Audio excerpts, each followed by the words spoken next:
Le président du Forum de Boao pour l'Asie, Ban Ki-moon, a déclaré que l'horloge avançait plus rapidement que prévu alors que le monde est confronté à des crises alimentaires et énergétiques et est coincé dans la crise en cours entre la Russie et l'Ukraine.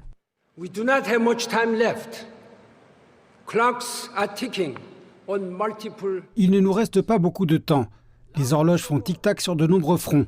La plus importante de toutes est l'horloge du climat. Les crises alimentaires et énergétiques, suivant le conflit en Ukraine, portent un coup sérieux à ceux qui se démènent pour joindre les deux bouts. Those struggling to make ends meet.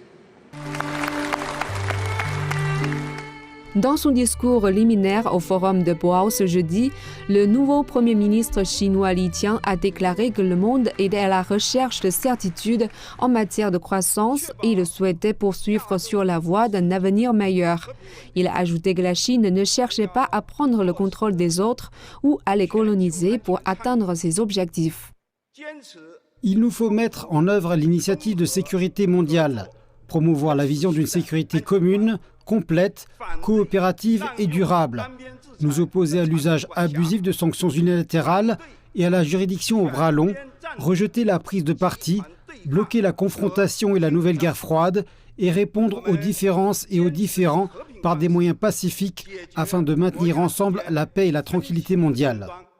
Cette année, plus de 2000 délégués de plus de 50 pays et régions se réunissent pour la conférence annuelle du Forum dans la province de Hainan. Parmi eux se trouvent des représentants de gouvernements, d'entreprises et des entrepreneurs. Le Premier ministre Li a déclaré que 60% de la population mondiale vivait en Asie et que le continent représentait 40% de l'économie mondiale.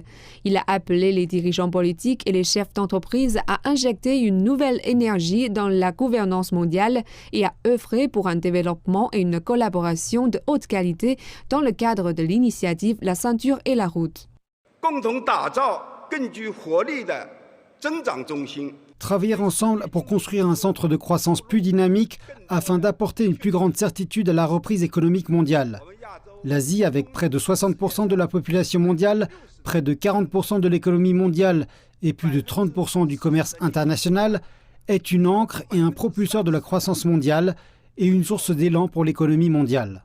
Le Premier ministre Li affirme que la Chine continuera à jouer son rôle de grande nation responsable en partageant sa sagesse avec le monde. Le Premier ministre singapourien Lee Hsien Loong s'est fait l'écho des remarques du Premier ministre chinois. Il a déclaré que les défis ne devraient pas éroder la coopération économique ni la connectivité entre la Chine, l'Asie et le monde.